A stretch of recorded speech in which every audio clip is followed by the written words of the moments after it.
Đó thường kịp thì mua nó mấy nghìn.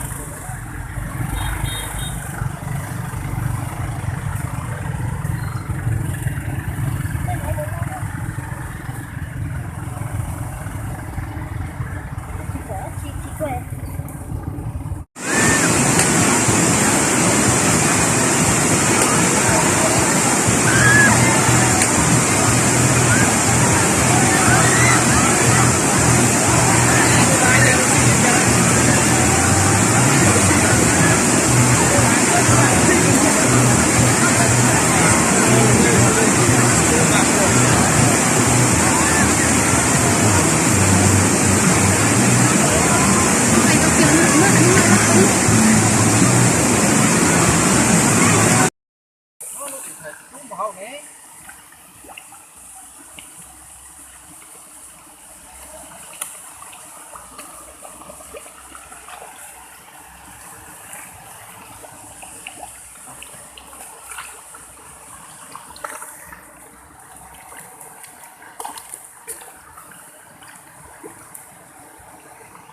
Nè, nấu rồi.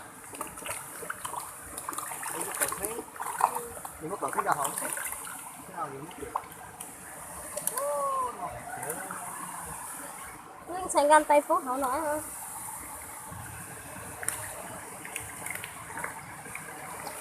Chị kia con kia gọi cho nè. Nó không sạch sẽ. Lấy tụi ra. Còn nó lo rồi. Đó, cái nó tọt đi chưa? Con qua nè. Chỗ sổ nó dễ tỏ. Ui. Đây.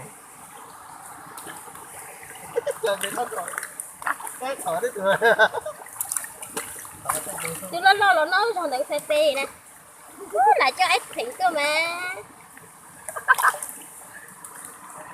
Đó là tụi cá chấm rồi. Nè, lát thôi. Cái gì trời.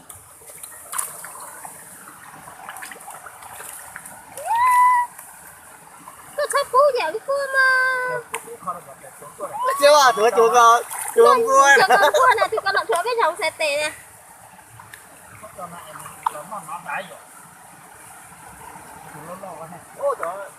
Cái chế tế. Con qua nó đi nó để vô xe tê nè. Trâu quá rồi. Nó phải chú hẹn tê xăm nữa. Cái gì vậy?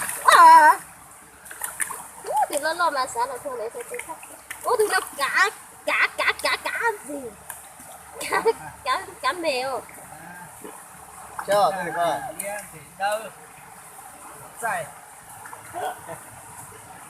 Chán lo đi tia rồi. Rồi, xe đã đĩa. Sản no thì mình xấu no thế là chỉ nói cái gì thế à? Nè. Biết rồi, không biết rồi. Đấy, có yếu gì hở đi cho cá của anh à. Đó là cũng phải lo thế luôn.